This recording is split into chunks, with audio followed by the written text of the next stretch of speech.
안녕하십니까. 또 이렇게 두 번째 시간을 여러분들에게 만나뵙게 반갑습니다. 자, 또 정리를 해보도록 하겠습니다. 우리 지난 시간에는 우리 짤막하게 our short history of human rights, 그 인권의 어떤 짤막한 역사에 대해서 우리가 살펴봤습니다. 고대의 문서, 그죠? 최초의 인권 문서.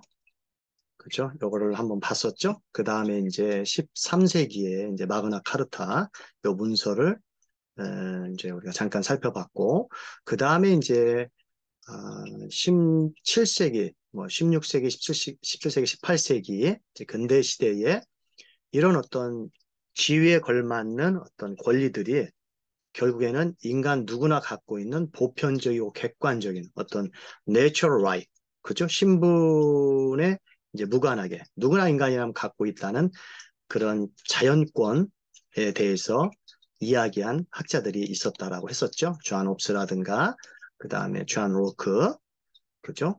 거기까지 제가 얘기를 했었습니다. 그리고 이제 제가 이제 20세기 들어서 그 유엔 인권 선언에 대해서 잠시 또 언급을 해드렸습니다. 유엔 인권은 이렇게 UDHR 이렇게 이제 줄여서 쓰죠. 요즘 우리나라 그 MZ 세대들 줄여서 쓰잖아요. 그죠, 말을. 이게 원래는 이제 영어는 이렇게 잘 줄여서 써요. 근데 우리나라도 이제 요즘 애들이 그렇게 많이 쓰더라고요, 줄임말을.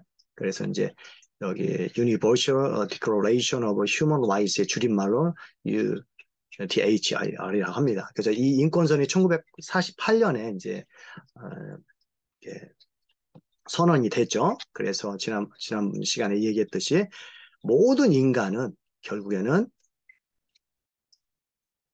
자, 요거를 좀 씁시다.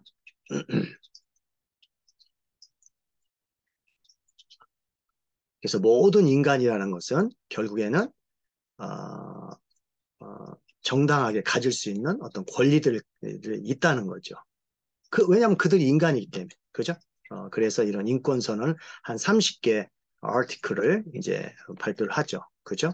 되게 중요한 문서입니다. 이 이제 문서가 결국에는 이제 휴먼 라이트이죠. 휴먼 라이트. 그죠? 아까 유니버셜 라이트. 그죠? 그 유니버셜 그 내추럴 라이트이 어떻게 보면 그게 이제 어떻게 보면 이제 현대에 와서 휴먼 라이트로 바뀐 거죠.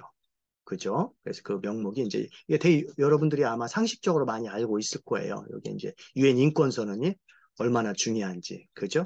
여러분이 알고 있을 겁니다. 그래서 인권이란 말을 여러분들이 또 아실 건데, 또 잠시 여기에 제가 또 위키페디아에서 한번 여기도 위키페디아 제가 이제 여기서 이제 참고를 많이 했죠. 그죠? 여기서 한번 보시면 하여튼 여러분이 잘 아실 겁니다. 여기 보면 이제 여기에 또 인권이란 말이 나와 있어요. 그죠? 그것도 저는 이거를 많이 사용하는데 여기 보시면은 인권을 치시면 여기에 중요한 말이 있죠. 여기 어디 있습니까? 여기 있네요. 여기 중요한 말이죠. 요게 중요해요. 잘 보이는 걸로 알고 있습니다. 여기 보니까 결국에는 이게 무슨 말이냐? 인권이라는 것은 양도할 수 없고, 그죠? 양도할 수 없다는 거예요. 그죠? 누구나 다 가지고 있다는 거예요. 인간이라는. 양도할 수 없고, 그 다음에 기본적인, 근본적인 권리라는 거죠. 그래서 인간에게 본래 부여된 거라는 거죠. 왜냐하면 인간이기 때문에. 그죠? 그러니까 인간이기 때문에 인간에게 본래적으로 원래 부여된, 그죠? 누구에게도 줄 수 없고 아주 근본적이고 근원적인 권리가 바로 휴먼 라이트라고 이런 위키페디아에서 아주 적절하게 잘 이야기를 하고 있습니다, 여러분. 그죠? 요런 정의들이 제가 봤을 때는 이제 틀린 정의가 아니고, 물론 이런 정의 말고 다르게 정의하는, 좀 더 폭넓게 정의하는 그런 어, 데도 있습니다. 근데 이제 일반적으로 이렇게 많이 하고, 여기 이제 나와 있듯이, 그죠? 모든 인간에게 inherent, 본래적이다, 본유적이다, 근본적이다라고 얘기를 한 거죠. 그죠? 여기 찾아보시면 더 잘 아실 것입니다. 그러면 또 새로 확인을 해보죠, 아까. 그래서 이제 아까 얘기한 것처럼, 이렇게 인권이라는 것을, 그렇죠? 이제 선언을 하게 되는 거죠. 유엔에서. 이게 이제 현대에 이제 되게 중요한 인권 선언이라는 거죠. 그죠? 그래서 이제 인권은 아까도 얘기했지만 이렇게 이제 일조항의 모든 인간은 태어날 때부터 어떻게 합니까? 이퀄하게 태어난다. 어떻게? 아주 디그니티 존엄하고 그다음에 어떤 권리를 가진 권리가 또 똑같은 상태에서 태어난다는 거죠. 그죠? 이게 이제 인권 1조. 그죠? 이걸 제가 안 썼네요. 그렇죠? 이렇게 뭐 이렇게 되겠죠. 그렇죠? 그렇게. 자, 이렇게 되어 있습니다. 그리고 이제 이게 어디까지 이제 인권의 범위가 미치냐면 이제 휴먼 라이트 할 때 일반적으로 우리가 이제 어디까지 영향이 되냐면 여기 보니까 투표의 권한, 그죠? 그 다음에 어떤 생명, 그죠? 이게 이제 그 보존 욕구, 생존 욕구. 앞에서 이제 이 자연권 얘기했을 때, 그죠? 뭐 존 로크라든가 홉스가 얘기했을 때 이게 생존 욕구라고 했잖아요. 그거 얘기하는 거예요, 그죠? 생명의 자유, 그죠? 어떤 결박당하지 않고 자유로움을 느낄 수 있고, 그 다음에 정의, 그죠? 그 다음에 공정성, 그죠? 어, 뭐 그런 것들. 그 다음에 이제 건강에 관련해서, 그 다음에 결혼할 수 있는, 그죠? 가족을 가질 수 있고. 이런 게 전부 다 뭐예요? 인권에 포함된다는 거예요. 교육, 그 다음에 일, 그죠? 그 다음에 집, 쉘터, 그죠? 이런 것들. 그 다음에 종교의 자유. 그죠? 그 다음에 재산을 가질 수 있는 이런 휴먼 라이트에, 그죠? 오늘날 20세 이 휴먼 라이트에 이런 영역들이 다 들어올 수 있다는 거겠죠, 여러분. 그죠? 이게 이제 인권서는 30조 항에 이제 다 있는 걸로 알고 있습니다. 그죠? 여러분들이 궁금하시면 아마 찾아보시면 많은 내용들이 있을 거로 알고 있습니다. 자, 그러면은, 이제 잠깐 지난 시간에 배웠던 거 정리했고, 이제는 오늘은, 이번 시간에는 뭐 할 거냐면은, 이제 인권에 대해서 이제 현대 학자 중에 특히 윌리엄 하버마스가 어떻게 인권을 이야기하고에 대해서 잠깐 살펴보도록 하겠습니다. 그죠? 이제 지난 시간보다는 조금 난해할 수 있지만 여러분들이 좀 어려우면 한번 찾아보시고 그죠? 그러시면 될 겁니다. 저는 이제 여기 PPT에 근거해서 이제 시간이 제한되어 있기 때문에 그거에 근거해서 강의를 하겠습니다. 그래서 어려운 것도 있으면 여러분 찾아보시고 책도 보시고 논문도 찾아보시고 요즘은 검색에도 많이 뭐 구글링도 많이 하고 찾아보지 않습니까? 찾아보시면 될 것 같습니다. 그죠? 자, 그러면 이제 두 번째 시간으로 이제 The Concepts of a Contemporary Philosophy 특히 이제 윌리엄 하버마스에 대해서 얘기하겠습니다. 자, 그 전에 이제 제가 이렇게 이제 찾아보고 이제 공부를 하다 보니까 이 칼 막스 같은 사람, 물론 이 사람은 19세기 사람입니다. 그죠? 19세기 사람, 이 사람도 이제 인권에 대해 얘기했는데 이 사람은 이제 개인의 권리보다도 이제 공동체에서 나오는 공동체와 떨어진 권리를 없다라고 얘기한 사람 중에 한 사람입니다. 그죠? 커뮤니스트니까 어떻게 보면요. 그죠? 뭐 공산주의자니까 어떻게 보면요. 그래서 여기 보니까 그렇게 나와 있죠. 여기는 권리라는 것은 시민 사회의 멤버들의 어떤 권리라는 거죠. 그죠? 단지 여기는 이제 rights of human이라고 여기 이제 right of man이라고 나와 있네. 그죠?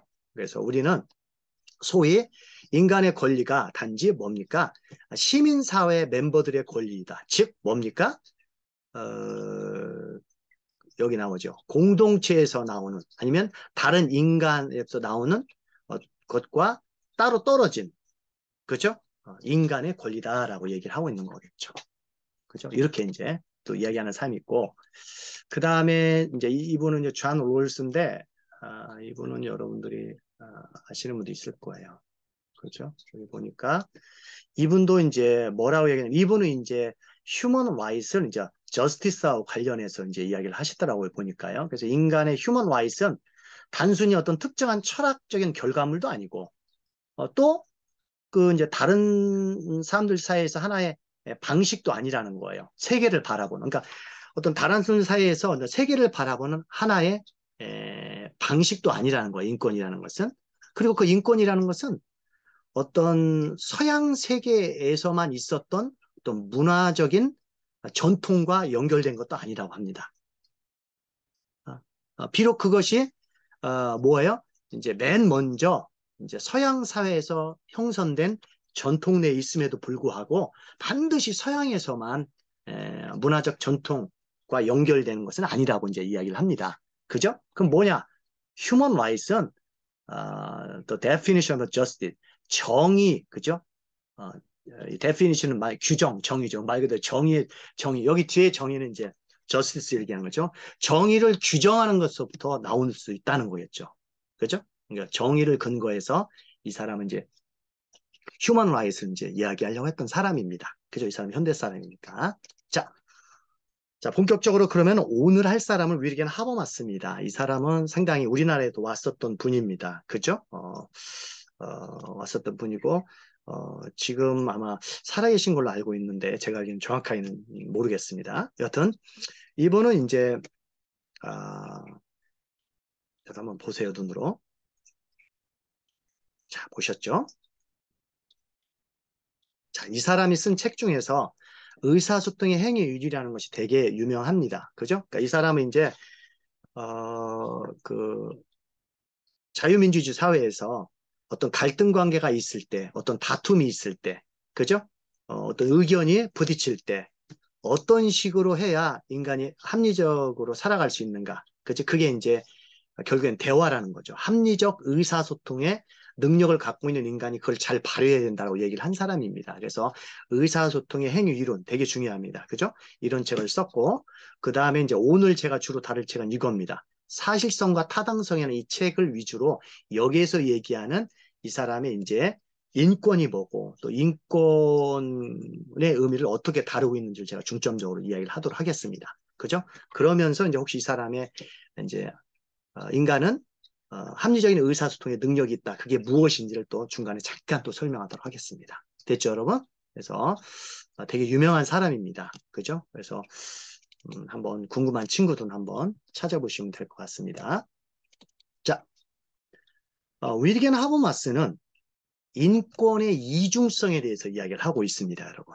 그죠? 인권의 이중성. 인권의 이중성이 뭔가요? 여기 보니까 인권은 도덕 규범과 법 규범이 있다는 거죠. 그죠? 이거를 다 아우른다는 거예요. 포함한다는 거예요. 그러니까 도덕 규범, 법 규범, 이런 체계를 가지고 있는 게 인권이라는 거죠. 그래서 도덕과 법의 성격을 가지고 있는 마치 야누스의 얼굴을 한 것과 같다. 그죠? 두 얼굴을 가진 거하고 똑같다는 거죠. 인권이 두 측면이 있다는 거죠, 여러분. 그죠? 도덕과 법의 성격을 모두 가지고 있다는 거죠. 자, 그럼 어떤 것이 우선순위냐? 어떤 것이 더 중요하고 어떤 것이 더 위계적으로 우위했느냐? 이분은 이제 뭐라고 했냐면, 이 도덕과 법은 상호 의존적이라고 이야기하고, 그다음에 법과 도덕은 동일한 근원성을 가지고 있다. 이거는 이제 동근원성이라 합니다. 그죠? 어떤 위계적인 어떤 그런 그 질서를 얘기하는 것이 아니라 동전의 양면과 같다는 거죠. 그죠? 인권은 이런 도덕 규범과 법 규범, 그죠? 근원도 똑같고, 그죠? 그 다음에 이제 상호 의존적인 그런 어떤 속성들을 갖고 있는 게 인권이라고 이제 이야기를 하고 있습니다. 그래서 구체적으로 이제 인권을 그러면 이런 어떤 인권의 이중성, 도덕 규범과 법 규범을 아우르고 있는 이런 인권을 발생시키는 그런 단계가 또 있다라고 얘기합니다. 인권이 어떤 식으로 드러나는가라고 했을 때 이 사람은 인권은 권리 체계와 헌법 체계라는 두 단계가 있다라고 이야기를 하고 있습니다, 여러분. 그죠? 그래서 제가 이제 뒤에 이제 논문도 잠깐 제가 참고했기 때문에 그 논문도 알려드릴 테니까 여러분 그걸 보시면은 아니면은 그 사실성과 타당성은 조금 읽기에 좀 부담스러울 수 있습니다, 여러분. 그러면 이제 논문도 좀 찾아보시고 쉽게 쓰여진 참고문 같은 거 있으니까 그런 것들 보시면 여러분 이해가 되실 것입니다. 자, 그러면 이제 구체적으로 인권을 이제 발생시키는 두 단계를 좀 살펴보도록 하겠습니다. 그래서 오늘이 아니죠. 이제 이게 마지막 시간이죠. 이 권리 체계를 가지고 좀 이야기를 하겠습니다. 그죠? 그러면서 이 사람의 생각도 좀 이야기를 해보도록 하겠습니다. 그래서 인권을 발생시키는 이제 두 단계는 권리체계와 헌법이다. 그럼 이 권리체계, 범주라고도 합니다. 권리범주. 이 권리체계는 뭐냐? 결국에 인권의 보편성을 얘기해주고 있다는 거예요. 여러분 앞 시간에서 제가 얘기했었죠. 내추럴 라이트라는 것이 상당히 보편적이다. 그죠? 그 전에는 고대라든가 아니면 이제 중세, 마력 같은 데는 아니면 그 이제 근대 초기까지는 보통은 어떻게 했습니까? 근데 뭐 16세기까지도 그렇다고 볼 수 있습니다. 16세기, 15세기까지도 지위에 근거한 권리를 이야기했다겠잖아요. 그죠? 상당, 그러니까 지위에 내가 그 노예면 노예에 맞는 권한밖에 없다는 거죠. 그죠? 그건 보편적이지 않잖아요. 인간이라면 누구나 갖고 있는 보편적인 권리가 없다는 거잖아요. 어떻게 보면. 그런데 이제 현대에 와서 이제 근대 말에 비해서 이제 보편성이란 말이 얘기됐다는 거죠. 아까 제가 얘기했던 홉스라든가 로크 같은 사람들이 이제 자연권 사상을 얘기하면서 거기에 유니버셜, 그죠? 누구나 다 갖고 있는 것, 그죠? 뭐 생존 욕구, 그죠? 그런 것들이 있다고 했죠. 이제 이 윌리겐 하버마스도 이제 인권이 나오는 두 단계가 있는데 그게 첫 번째는 권리 범주, 권리 체계라는데 이게 이제 결국에는 인권의 보편성을 획득할 수 있는 하나의 원리가 된다는 거죠. 이거에 근거해서 기본권이 보장된다는 거예요, 인권이. 그죠? 그래서 한번 살펴보겠습니다. 구체적으로 여러분. 그래서 이제 한번 찾아보면 있을 겁니다. 이런 말들이. 첫 번째, 인권의 범주. 그죠? 인권의 보편성을 보장해주는 권리 체계는 뭐가 있습니까? 자유평등권. 그죠? 여기 이렇게 나와 있죠, 여러분. 보시면 될 겁니다. 가능한 한 최대한, 가능한 한 최대의 평등한 주관적 행위자, 그죠? 의 정치적 행위자, 여기 생략돼 있네요. 그죠? 제가 이거 이제 편집을 하다가 그 다음에 제가 그 글을 옮기다가 그죠? 이게 이제 잘린 것 같아요. 그러니까 제가 옮겨드리겠습니다. 다시. 그래서 이게 이제 자유의 평등권이죠. 여기가 지금 행위자 여기에 빠졌어요. 주관적 행위자의 권리, 여기가 평등한 주관적 행위자의 권리에 대한 여기 빠졌죠.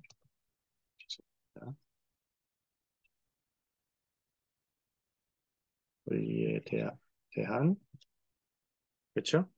권리에 대한 정치적으로 자율적인 이렇게 돼요.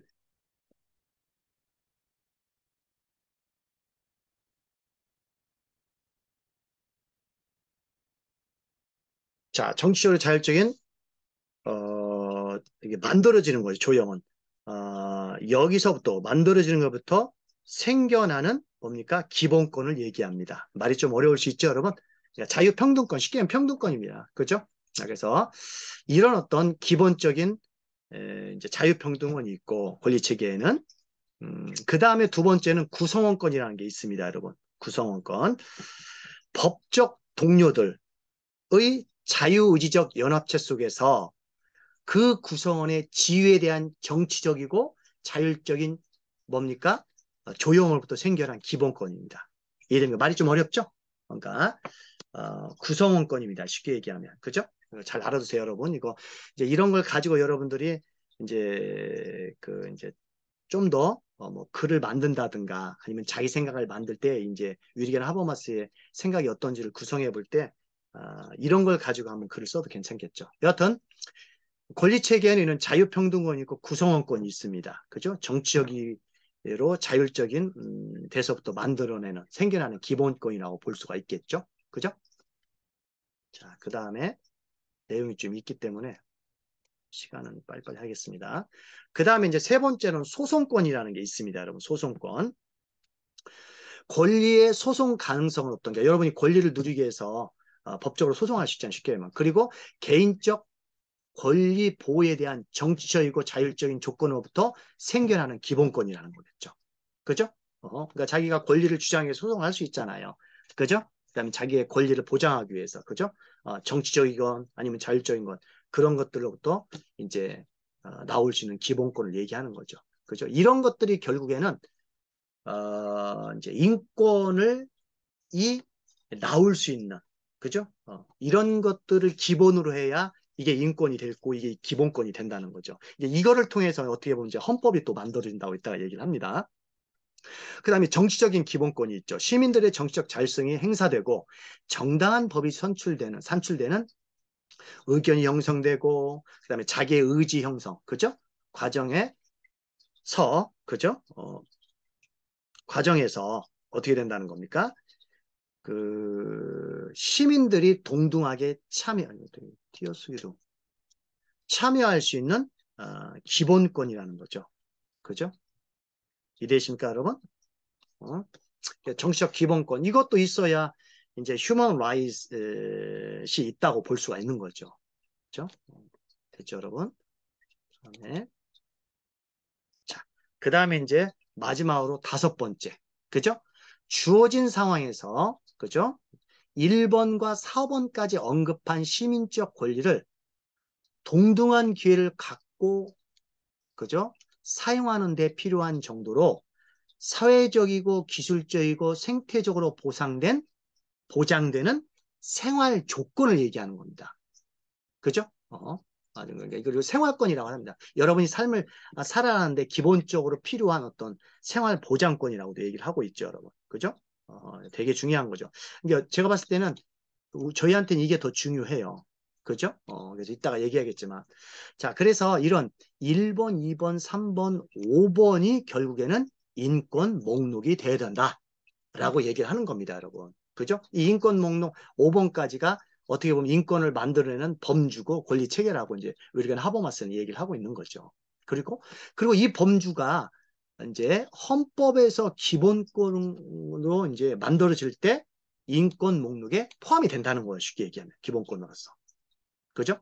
그리고 만약에 새로운 권리가 만들어냈다.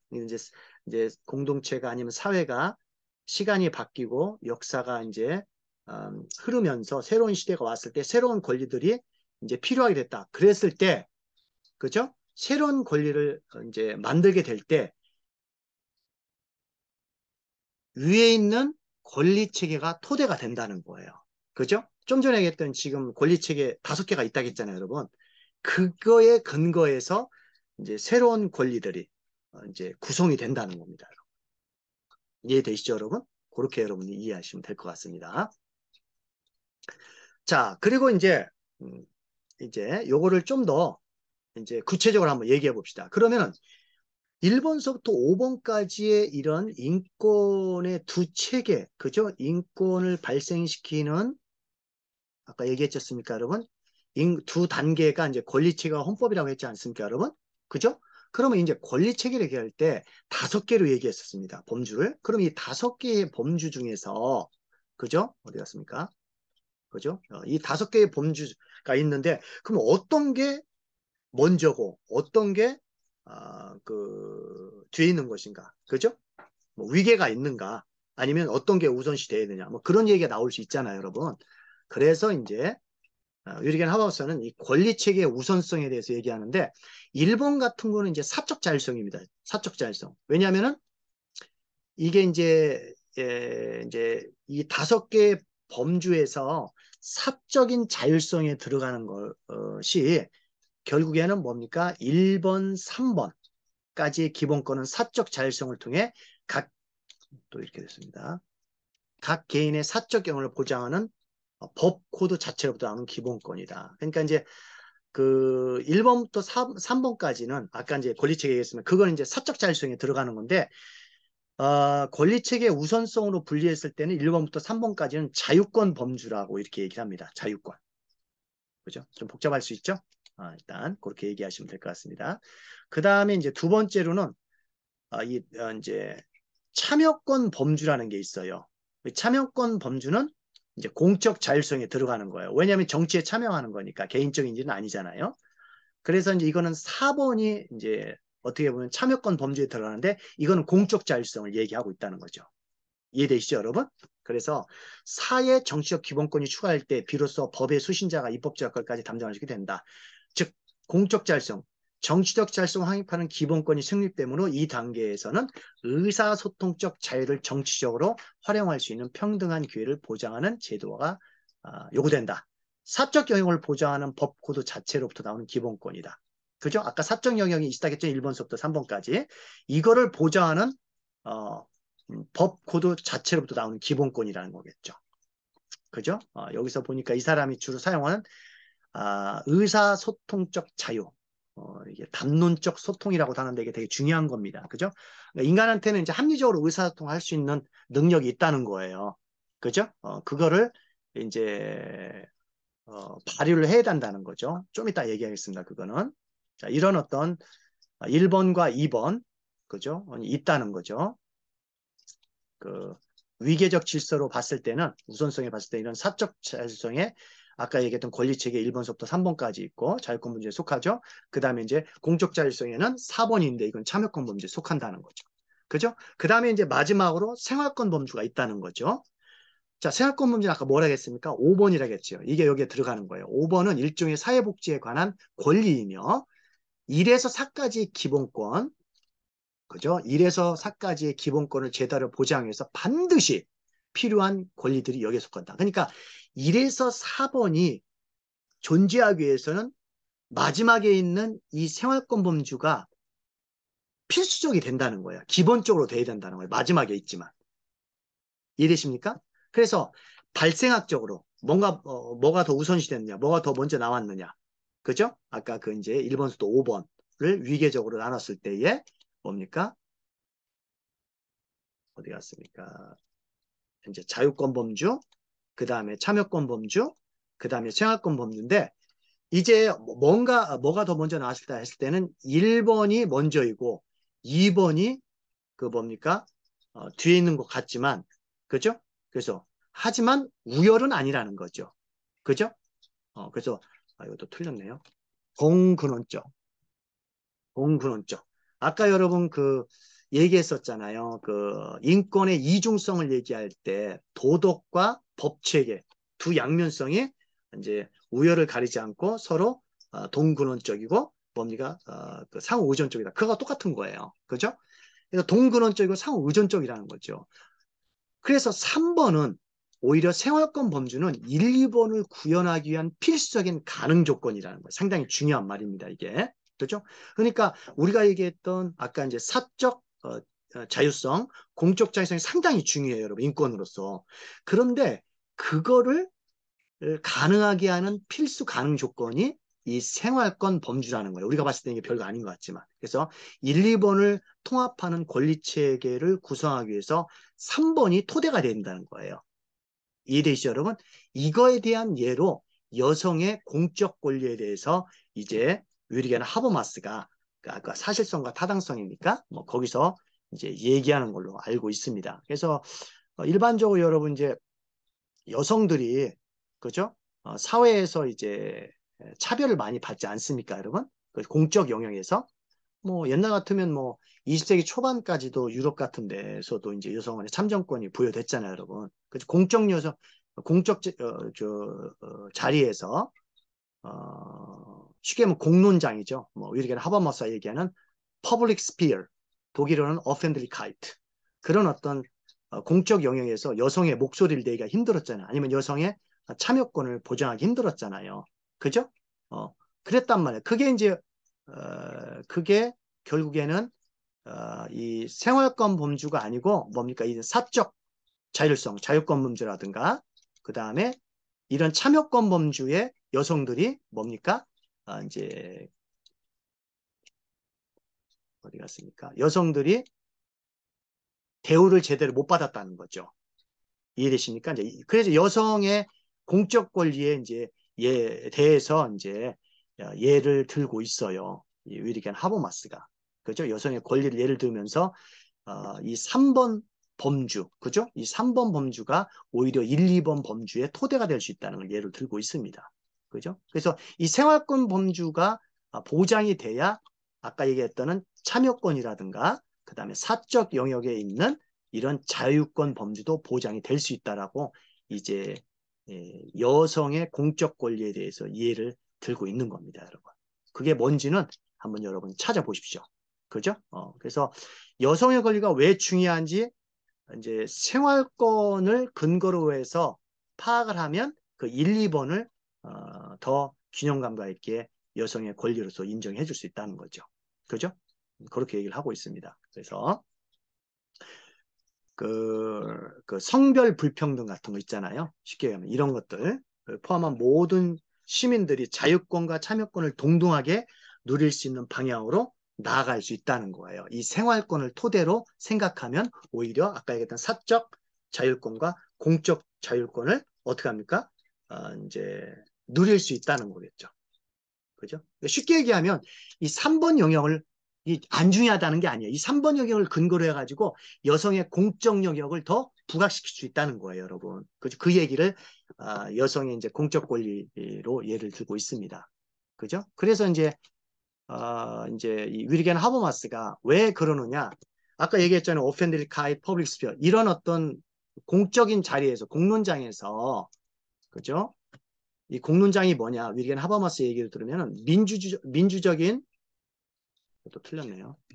정신이 실현되는 것은 행위자들 간의 열린 의사소통이 가능하다. 어디서요? 사적인 자리 아니고 공적인 자리에서.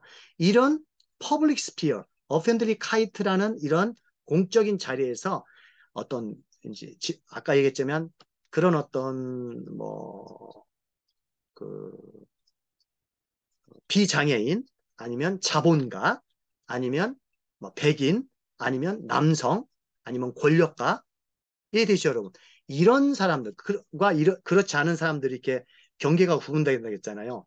그걸 이양 대립적 사고라고 했잖아요. 이 경계를 무너뜨려야 된다는 거예요. 이런 위계를 무너뜨리고 이런 수평적 관계에서 여성이 됐든 남성이 됐든 이 공적인 자리에서 자기의 어떤 그 사회적 합의를 도출해내기 위해서 권력가들라든가 재산가라든가 그죠 남성이라든가 힘센 사람들 이런 사람들의 목소리만 커지면 안 된다는 거예요. 그죠? 소수자들의 목소리도 반영이 돼야 된다는 거예요. 그래서 그런 공론장에서 모든 사람들이 반론도 제기하고 비판도 하고 이해됩니까? 틀렸다라고도 얘기할 수 있는 그런 어떤 공론장이 있어야 된다는 거기에 여성도 참여해야 된다는 거예요. 그죠? 그런 걸 아주 강력하게 위리겐 하버마스는 얘기하고 있습니다. 그거를 발휘할 수 있는 게 결국에는 인간의 이성 안에 이런 의사소통의 합리성을 인간은 갖고 있다는 거죠. 그죠? 인간이 그 이제 이분의 스승님인 호르크하이머라든가 그다음에 아도르노가 계몽의 변증법입니까? 그 책에서 인간의 이성의 폭력성을 이제 이렇게 강조한 거에 반해서 위리겐 하버마스는 어떻게 보면은 이성의 인간이 민주적인 사회에서 어떤 그 수평적인 관계에서 그죠? 말하는 사람도 주체고 어떻게 합니까?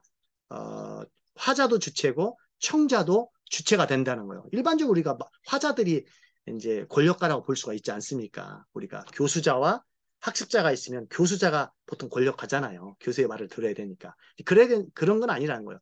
교수가 말을 하면 어떻게 합니까? 예, 학습자들도 교수의 말에 언제든지 반론을 제기할 수 있고 물음을 던질 수 있고 그러면은 이 청자도 주체가 될 수 있다는 거예요. 그죠? 듣는 주체.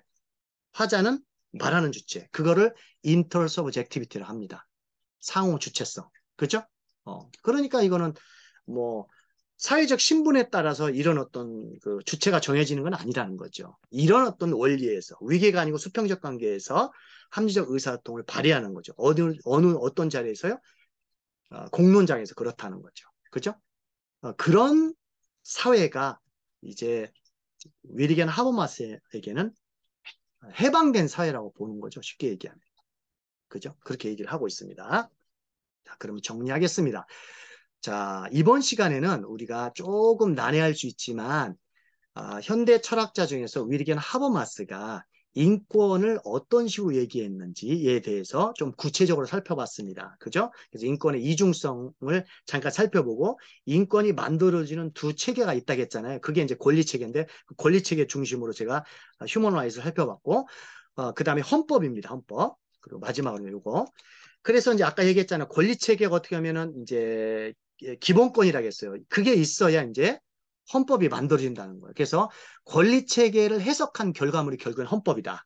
이렇게 얘기하는 겁니다. 그리고 헌법도 여러분 시대마다 다를 수 있어요, 여러분. 그렇기 때문에 헌법조차도 뭡니까? 어떻게 하는 거예요? 오류가 없는 게 아니라는 거죠. 무오류나 수정 불가능 가능성이 아닌 헌법이요. 언제든지 고쳐질 수 있습니다, 여러분. 그죠? 근데 우리는 항상 이제 헌법은 법에 근거하니까 법에 근거해서 정의를 얘기하지만 그것조차도 시대에 따라 변하기 때문에 그죠? 이런 얘기를 하는 겁니다. 헌법도 오류가 없는 것이 아니다. 무오류나 수정 불가능성이 아닌 계속적으로 좀 전에 얘기했던 이 5개의 권리 체계를 가지고 해석하는 과정 속에서 드러난 하나의 결과물일 뿐이다. 이렇게 얘기를 하고 있습니다. 위례겐 하버마스는. 그래서 권리 체계와 헌법은 그죠? 상호 의존적이다. 또 이렇게 얘기를 하고 있습니다. 이해되십니까? 여러분들 이제 인권이라는 것이 제가 아주 짤막짤막하게 얘기했지만 그리고 이제 대표적으로 현대 철학자 그 이제 위리겐 하버마스가 얘기한 거 있지만 더 궁금하시고 그죠? 더 구체적으로 이제 공부하시길 원하는 분들은 이것과 관련해서 자료를 찾으면 많은 걸로 많이 있는 걸로 알고 있습니다. 자, 여러분 너무너무 수고하셨습니다. 오늘 마지막 제 강의를 들으셔서 고맙고 여기 제가 참고문헌을 이제 PPT에 해놨으니까 여러분이 보시면 돼요. 그죠? 제가 이제 유튜브에서도 이제 참고한 것도 보시면 될 것 같습니다. 됐죠, 여러분? 자, 그러면 두 번째 강의를 이것으로 마치도록 하겠습니다. 너무너무 수고하셨습니다. 감사합니다.